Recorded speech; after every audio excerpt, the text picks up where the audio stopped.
하나님의 말씀 같이 보겠습니다. 누가복음 22장입니다. 39절부터 46절 말씀.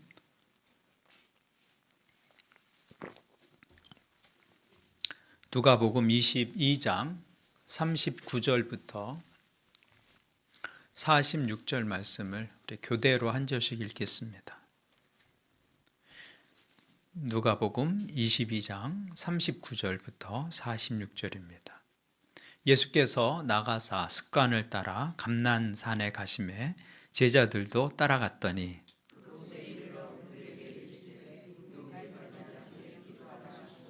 그들을 떠나 돌 던질 만큼 가서 무릎을 꿇고 기도하여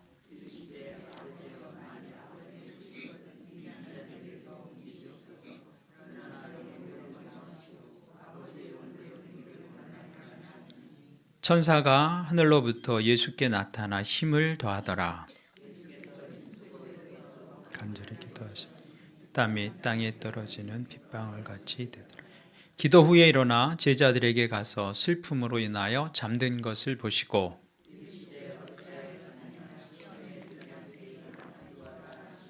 아멘.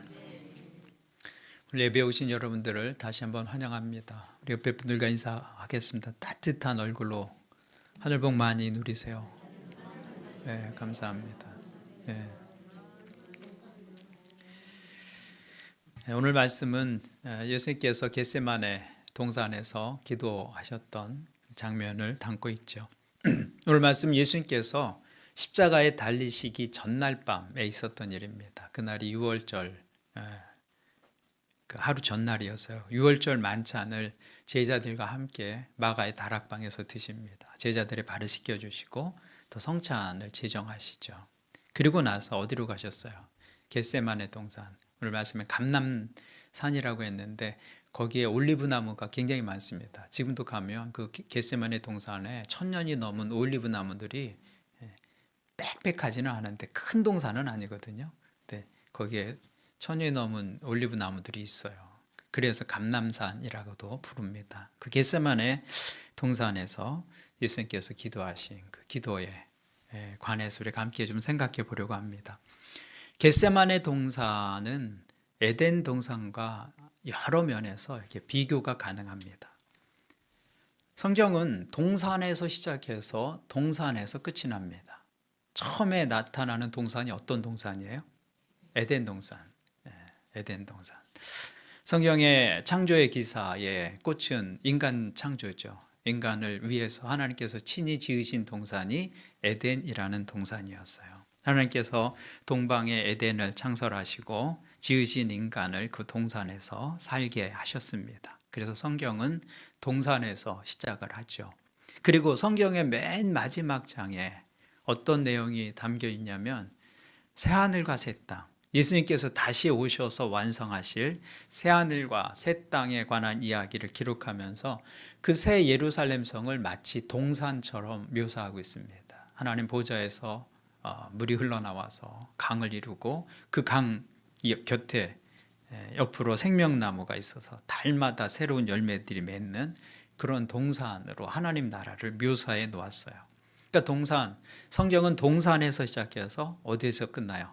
동산에서 끝이 납니다. 그런데 그 중간에 하나의 동산이 더 있는 것이죠. 그 동산이 어떤 동산이에요? 겟세마네 동산이다. 그래서 동산으로 성경을 이렇게 이해할 수도 있습니다.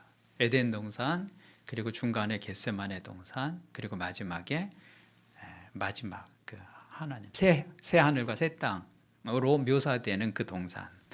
그 중앙에 있는 동산이 이제 겟세마네 동산이에요. 에덴 동산의 주인공은 누구였습니까? 아담이었어요. 아담을 거기 두고 관리하라. 이것을 잘 지키라. 이렇게 명령을 하셨잖아요. 그래서 에덴 동산의 주인공은 아담이에요. 겟세마네 동산의 주인공은 누구입니까?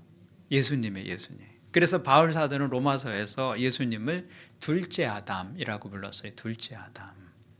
첫째 아담은 에덴 동산에서 하나님의 말씀에 순종하지 않았습니다. 그는 하나님의 선하신 뜻을 받아들이지 않고 자기 욕심에 굴복했습니다. 그래서 금지된 선악과를 따먹고 하나님을 향해 등을 돌립니다. 그래서 타락의 길로 가죠. 그래서 하나님께 정죄를 받고 에덴 동산에서 쫓겨나게 됩니다. 반면에 둘째 아담으로 오신 예수님은 겟세마네 동산에서 하나님 아버지의 뜻을 이해하고 그 뜻에 순종했습니다. 에덴 동산에서 첫째 아담은 실패했는데 겟세마네 동산에서 둘째 아담은 성공하고 있죠. 하나님의 뜻에 순종하는 것을. 예수님께서 이렇게 기도하셨습니다. 누가복음 22장 42절을 보시면 이르시되 아버지여 만일 아버지의 뜻이거든 이 잔을 내게서 옮기시옵소서. 그러나 내 원대로 마시옵고 아버지의 원대로 되기를 원하나이다 하시니. 첫째 아담은 자기 소원대로 살았어요. 눈에 보기에 좋은 대로, 손이 가는 대로 그렇게 살았죠. 그래서 선악과를 따먹고 맙니다. 근데 마지막 아담, 둘째 아담은 하늘 아버지의 소원대로 고난의 잔을 마셨습니다. 첫째 아담은 하나님을 거역한 후에 동산에서 거니시는 여호와 하나님의 얼굴을 피하여 동산 숲을 사이로 숨습니다. 그러나 둘째 아담 예수 그리스도는 겟세마네 동산에서 하늘 아버지께 기도하면서 하나님의 얼굴을 구합니다.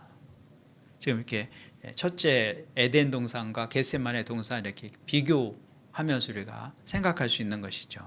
첫째 아담은 하나님과 친밀한 교제를 스스로 끊었습니다. 돌이켰어요.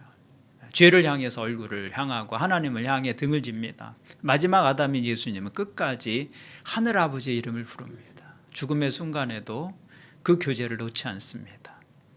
에덴 동산의 아담과 겟세마네 동산에서의 주님은 이렇게 극명한 대조를 이루고 있다는 것이죠.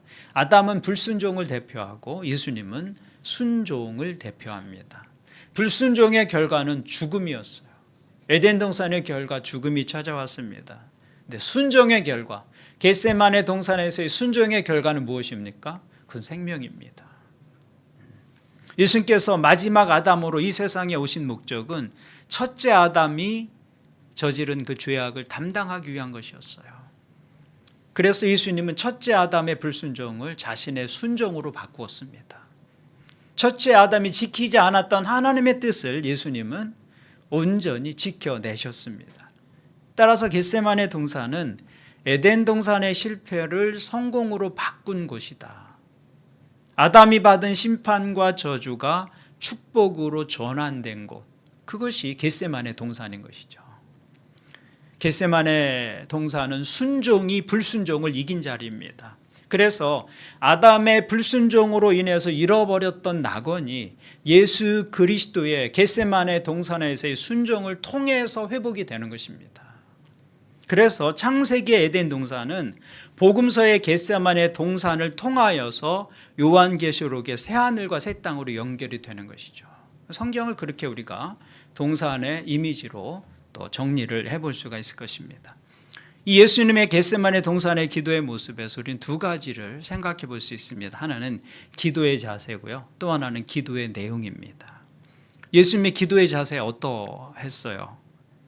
예수님의 기도는 간절했습니다. 간절했다. 예수님의 그 십자가의 승리 이면에는 간절한 기도가 있었다는 것입니다. 예수님은 간절히 기도하셨어요. 주님의 생애 가운데 건성으로 드린 기도는 한 번도 없었습니다. 특별히 예수님의 이 마지막 기도에 관해서 44절은 이렇게 기록하고 있습니다. 44절 같이 한번 읽죠. 시작. 예수께서 땀이 땅에 떨어지는 핏방울 같이 되더라. 예수님이 더욱 간절히 기도하시니 땀이 떨어지는데 그 땀방울이 무엇과 같이 되었더라? 핏방울 같이 되었더라. 핏방울 같이. 우리 이 말씀을 읽으면서 우리의 기도가 얼마나 형식적이고 때로는 사무적이었는지를 반성하게 됩니다. 우리의 기도는 이런 간절함이 있는가? 예수님은 이렇게 간절함으로 기도했는데 마음을 다하고 힘을 다하지 않는 기도엔 능력이 담기지 않습니다. 예수님의 기도에서 우리가 알 수 있는 것은 간절함의 능력이 깃든다. 간절함의 능력이 깃든다.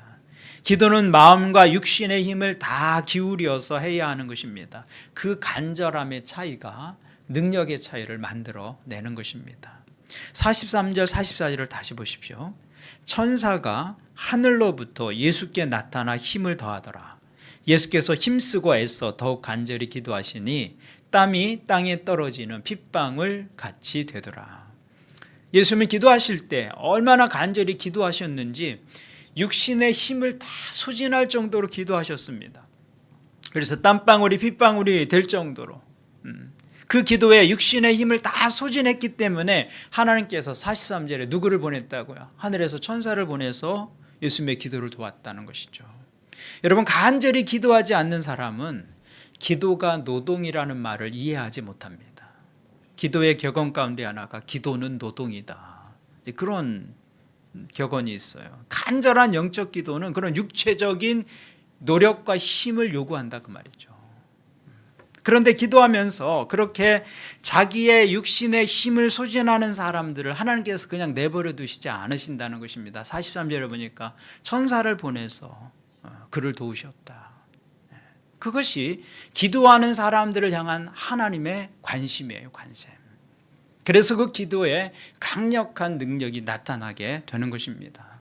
여러분들이 기도하실 때 이 간절함으로 기도하시는 분들 되기를 바랍니다. 간절함에 하나님의 능력이 담기고 임하게 되는 것이죠. 그 기도의 간절함은 또 여러 모습으로 나타납니다. 응답이 없어도 오래 변하지 않고 기도하는 그 기도 간절함이에요. 때로는 반복해서 저 정도 했으면 그만할 때도 되지 않았나 라고 싶은데 여전히 하나님을 향해서 기대와 소망을 버리지 않고 끊임없이 그 하나님의 보좌 앞으로 나가는 그 모습, 그 끈질김이 사실은 간절함의 또 다른 표현인 것이죠. 그래서 능력 있는 기도의 요소 가운데 하나는 오래 기도하고 반복해서 기도하는 것입니다. 여러분, 한두 번의 기도로 하나님 응답하지 않으셨다고 돌아설 것이 아니라 멈출 것이 아니라 오래 기도하고 하나님의 때를 기다리면서 오래 기도하고 반복해서 기도하는 것입니다. 기도의 분량이 채워지기까지. 우리가 임계량, 임계질량 뭐 이런 얘기를 하는데요. 물이 100도에서 끓잖아요. 근데 95도가 돼도 물은 안 끓어요. 근데 5도만 더 하면 끓을 수 있는데 우리는 95도나 뭐 한 60도나 별 차이가 없으니까 기도해도 소용이 없나 이렇게 생각을 하죠. 그러나 기도의 양이 채워지면 하나님의 일하심이 시작됩니다. 그것이 끈질기게 기도했던 사람들이 경험했던 하나님의 모습이었어요. 그래서 예수님께서도 기도에 대해서 말씀하시면서 구하고 찾고 두드리라. 3번이나 반복해서 말씀하세요. 구하고 찾고 두드리라. 마태복음 7장을 보니까 구하라 그리하면 너에게 주실 것이요 찾으라 그리하면 찾아낼 것이요 문을 두드리라 그리하면 너희에게 열릴 것이니 구하는 이마다 받을 것이요 찾는 이가 찾아낼 것이요 두드리는 이에게는 열릴 것이니라. 예수님은 기도에 관련해서 이 3가지 표현을 하셨어요. 구하라, 찾으라, 두드리라. 3번을 반복해서 기도의 자세를 강조하신 것이죠. 그만큼 간절하게 기도하라. 기도의 자세는 간절합니다. 우리 주님께서도 기도하실 때 그렇게 기도하셨어요. 예수님 겟세마네 동산에서 십자가를 앞에 놓고 몇 번 기도하셨어요? 3번 기도하셨어요. 동일한 기도 제목을 가지고 구하고 찾고 문을 두드렸던 것이죠. 얼마나 간절하게 기도하셨는지 땀방울이 핏방울이 될 정도로 같은 기도의 제목을 가지고 3번이나 그렇게 간절히 기도했다. 바울 사도도 고린도후서 12장에 보면 자신의 이 자신을 고통스럽게 하는 이 육체의 가시, 그 가시를 제거해 달라고 하나님 앞에 몇 번 나가서 기도해요? 3번 나가서 기도합니다. 3번. 구하고 찾고 두드린 거예요. 그만큼 간절하게 기도했다 그 말입니다.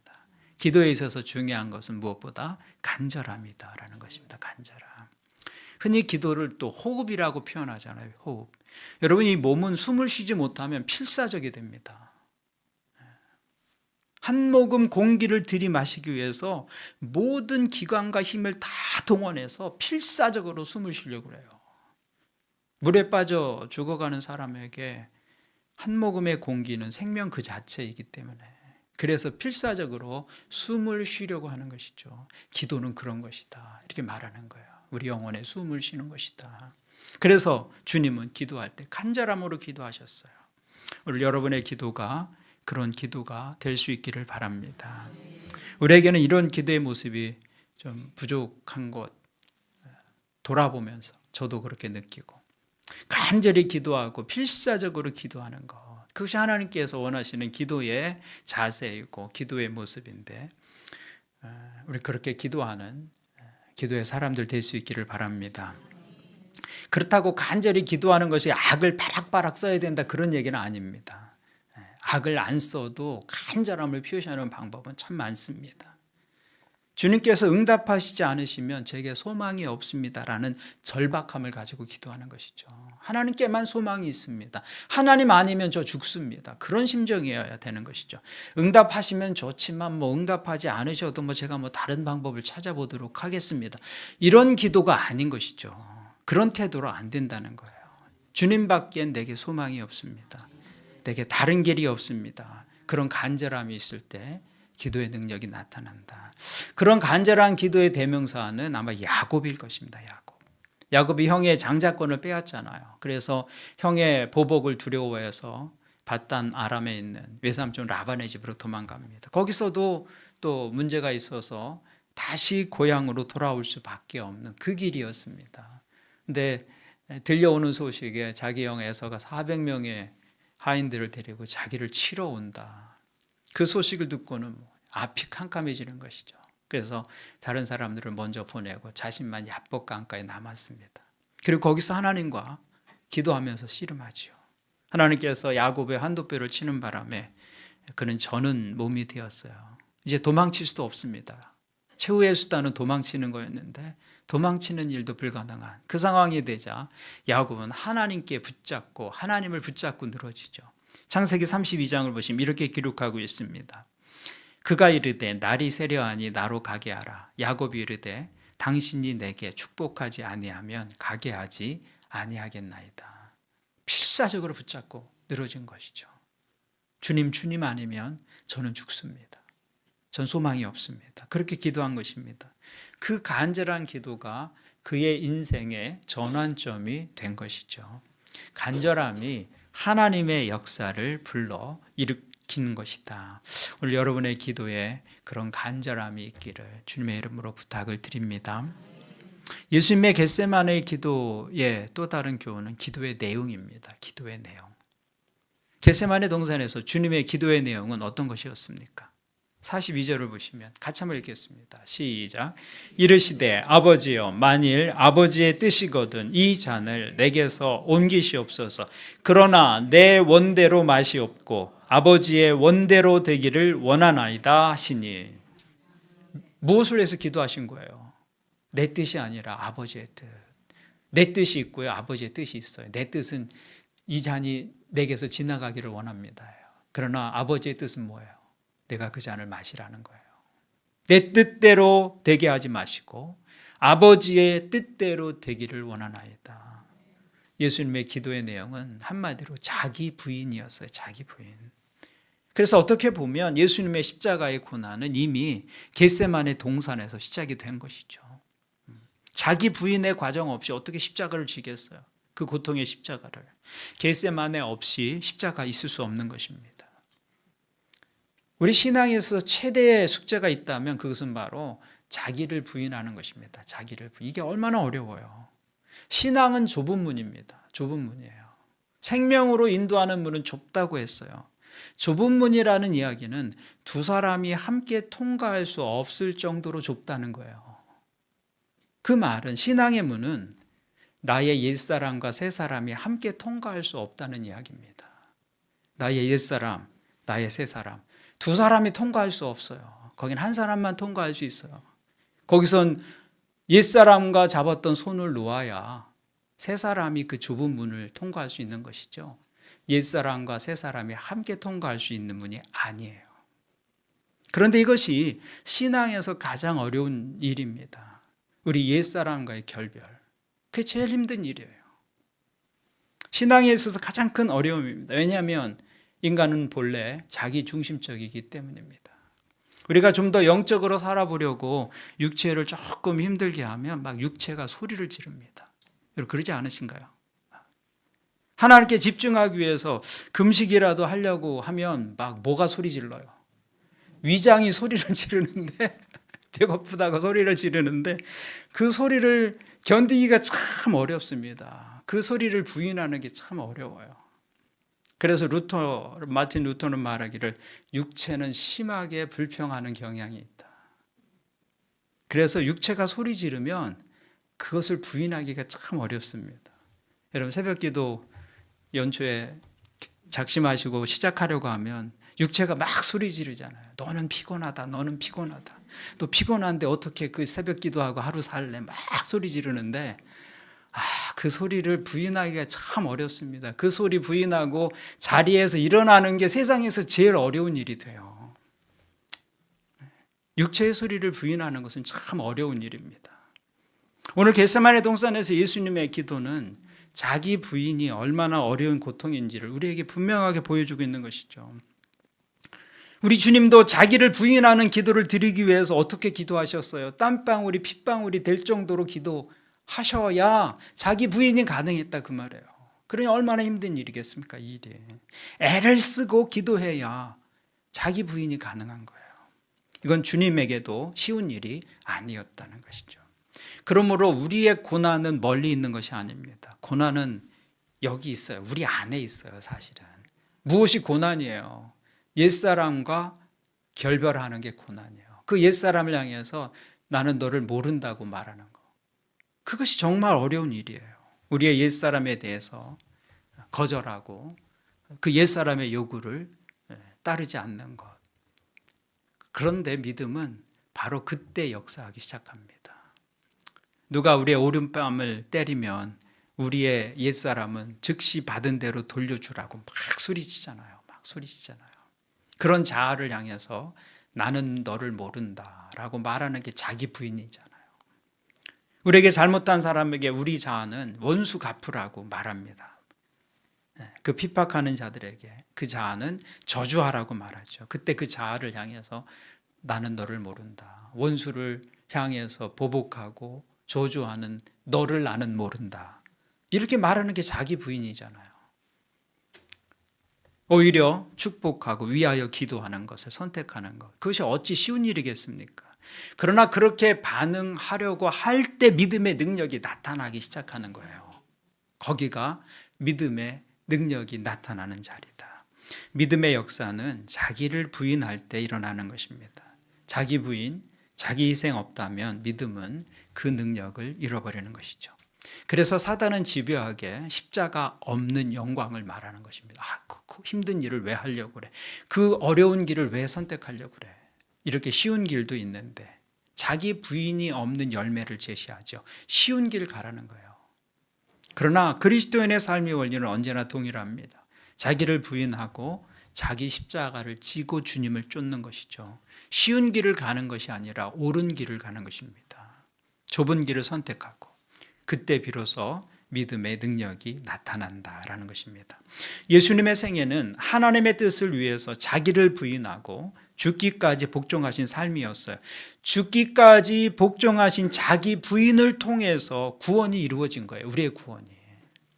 그러므로 신앙은 자기 부인의 요소를 벗어나서 존재할 수 없어요. 우리의 구원이 예수님의 자기 부인에서 시작이 됐기 때문에 신앙을 선택하는 순간 우리의 삶도 자기 부인과 상관이 없이 진행될 수 없다 그 말입니다. 따라서 자기를 부인하는 삶이 바로 우리 신앙생활의 한 목표가 될 수 있는 것이죠. 그러므로 신앙의 최고봉은 어떤 능력이 아니에요. 어떤 희한한 은사나 어떤 기적이나 어떤 신령한 체험을 갖게 되는 것이 신앙의 최고봉은 아닙니다. 신앙의 최고봉은 무엇입니까? 하나님의 뜻을 알고 그 뜻에 자기 생각과 자기 뜻을 포기하고 순종하는 것. 그 순종의 자리가 신앙의 최고봉의 자리다. 오늘 우리가 회복해야 할 것이 있다면 바로 이 자기 부인의 요소 그리고 순종의 요소다라는 것입니다. 예수님께서 이 세상에 오신 목적은 첫째 아담의 죄악을 담당하기 위한 것이었습니다. 예수님은 아담의 불순종을 순종으로 바꾸셨어요. 예수님은 겟세마네 동산에서 에덴 동산의 실패를 성공으로 바꾸어 놓으셨습니다. 에덴 동산의 그 심판과 저주가 축복이 되게 하셨습니다. 아담의 불순종으로 잃어버렸던 그 낙원이 예수님의 순종으로 겟세마네 동산에서 회복이 된 것이죠. 여기에 놀라운 삶의 비밀이 있습니다. 여러분, 우리 삶에 에덴 동산과 같은 실패의 자리가 있습니다. 하나님이 잘 꾸며주셨고 하나님께서 많은 것을 허락해 주셨는데 우리의 실패와 불순종으로 망쳐놓은 그런 동산이 우리 삶에 있을 수 있거든요. 그것을 바꾸고 회복하는 방법이 무엇입니까? 그것은 오늘 여러분이 겟세마네 동산의 삶을 선택하는 것입니다. 자기를 부인하고 하나님의 뜻을 따라서 살려고 하는 것, 그것이 겟세마네의 삶이잖아요. 그래서 자기를 부인하고 하나님의 뜻을 구하고 그 하나님의 뜻을 이루기 위해서 십자가를 지려고 한다면 우리 삶에 놀라운 일이 일어나게 됩니다. 그때 저주가 축복으로 바뀌고 슬픔이 기쁨으로 바뀌고 그 실패가 성공으로 바뀌고 아픔과 상처가 영광으로 바뀌는 그런 놀라운 일들이 일어나게 되는 것이죠. 오늘 예배하는 여러분들 모두 이 겟세마네의 삶을 사시는 분들 되기를 바랍니다. 그래서 여러분의 삶의 자리에서 있었던 그 에덴 동산에서의 불순종, 실패, 그 저주를 순종으로 바꾸고 축복으로 바꾸고 하나님의 은혜로 바꾸어 나가는 그런 삶을 우리가 살 수 있다. 그것은 겟세마네 동산의 기도가 그것을 가능케 한다라는 것입니다. 오늘 여러분이 기도의 자리에 설 때마다 이것을 좀 생각하셨으면 좋겠어요. 나는 지금 겟세마네 동산에 있다. 기도의 자리에 앉으실 때. 그래서 에덴의 실패를 오늘 여기에서 또 다른 새하늘과 새 땅을 향해 나아가는 그러한 통로를 여기에서 만든다라고 생각하면서 기도하시면 기도가 훨씬 더 힘이 있고 능력이 있을 것이라고 생각을 합니다.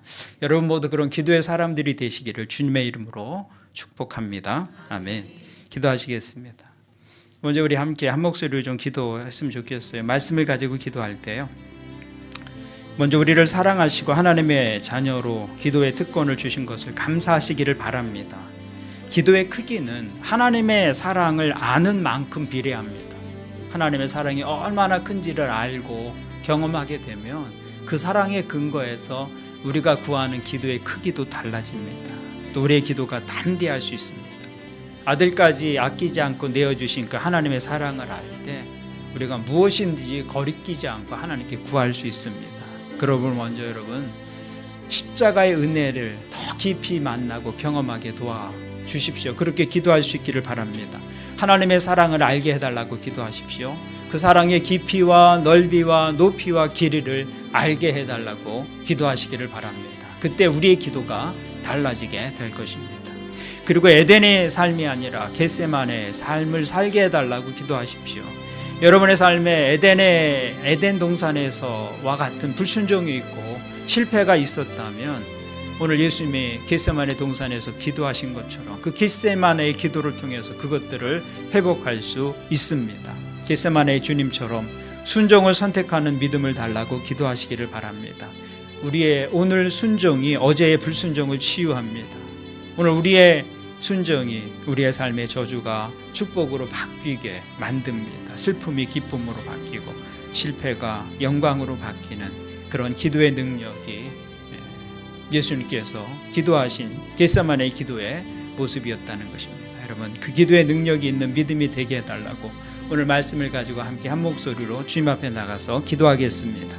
하나님 아버지, 오늘 우리에게 기도에 대해서 새롭게 알게 해주시니 감사합니다. 우리에게 기도할 수 있는 자녀의 특권을 주시고 예수 그리스도 이름을 우리에게 약속으로 주시면서 너희가 내 이름으로 무엇으로 구하든지 내가 행하리라 약속해 주신 주님, 우리가 그 말씀 붙들고 하나님 앞에 나아가서 기도할 때 담대하게 기도하는 하나님의 사람들 되게 도와주옵소서. 아들까지 아끼지 않고 우리를 위해서 내어주신 그 하나님께서 우리를 위해서 우리가 구하는 것들을 모든 것을 은사로 주시지 않겠느냐 거듭 말씀하고 있는 성경의 약속들 붙잡고 하나님 우리가 기도할 때 담대하게 또 믿음을 가지고 하나님께 간구하는 하나님의 자녀들 되게 도와주옵소서. 하나님의 사랑을 아는 만큼 우리는 더 크게 더 다양하게 무엇이든 주님 앞에 나아가 간구할 수 있고 구할 수 있습니다. 그런 기도의 놀라운 경험들을 우리 각 사람에게 더하여 주시옵소서. 기도하는 모든 하나님의 사람들이 하나님의 그 사랑의 깊이와 넓이와 높이와 길이를 말씀을 통해서, 삶의 경험을 통해서, 영적인 여러 가지 일들을 통해서 만나고 경험하는 믿음의 성숙의 자리에 설 수 있도록 주님 도와 주시옵소서. 우리의 믿음만큼 기도의 내용이 달라지게 주님, 우리의 기도를 또 우리의 믿음을 인도하여 주시옵소서. 우리가 에덴의 삶이 아니라 겟세마네의 삶을 살게 역사해 주옵소서. 하나님 아버지, 때때로 우리는 하나님께서 주신 것들을 망치고 실패하고 또 무너지게 할 때가 있습니다. 그러나 그것이 전부가 아니고 오늘 여기에서 예수님처럼 겟세마네의 그 순종을 통해서 우리의 실패의 에덴을 회복할 수 있음을 우리는 압니다. 하나님, 오늘 우리가 기도의 자리에 설 때 이것을 기억하게 도와주시옵소서. 겟세마네의 주님처럼 순종을 선택하는 믿음 되게 도와주시고 그 순종으로 어제의 실패를 또 바꾸고 어제의 불순종을 순종으로 회복시키는 하나님의 사람들 될 수 있도록 주님 도와주시옵소서. 우리가 기도할 때마다 그런 놀라운 일들이 우리 기도의 자리에 또 삶의 자리에 나타나게 역사하여 주시옵소서. 우리 모두 이 기도의 능력을 아는 하나님의 사람들 되게 도와주시옵소서. 축복합니다. 예수님의 이름으로 기도합니다. 아멘. 하나님 아버지, 우리를 구원하시고 또 기도할 수 있는 자녀의 특권을 주신 것을 감사합니다. 우리를 자녀 삼아 주시기 위해서 하나님은 사랑하는 아드님의 생명까지 아끼지 않고 내어주셨습니다. 그 사랑을 알 때 우리는 담대하게 하나님께 기도할 수 있고 구할 수 있습니다. 사랑하는 성도들이 그 하나님의 사랑을 더 깊이 알게 도와주시옵소서. 하나님을 아는 만큼 더 풍성하게 기도하고 놀라운 하나님을 그 기도를 통해서 만나고 경험하는 믿음 되게 도와주옵소서. 특별히 주님의 겟세마네 동산에서의 기도가 아담이 실패했던 에덴에서의 실패를 회복하고 그 저주와 심판을 축복이 되게 하신 것을 기억하게 도와주시옵소서. 우리가 삶의 자리에서 실패하고 넘어질 수 있지만 다시 주님께서 기도하신 것처럼 겟세마네 동산으로 자기를 부인하고 하나님의 뜻을 따르며 전심으로 기도하는 삶으로 우리의 삶에 일어난 어두움이 빛으로 바뀌게 하시고 슬픔이 기쁨으로 바뀌게 하시고 그런 아픔과 상처가 영광으로 바뀌게 되는 놀라운 하나님의 일하심을 보게 하여 주시옵소서. 감사를 드리며 예수님의 이름으로 기도합니다. 아멘.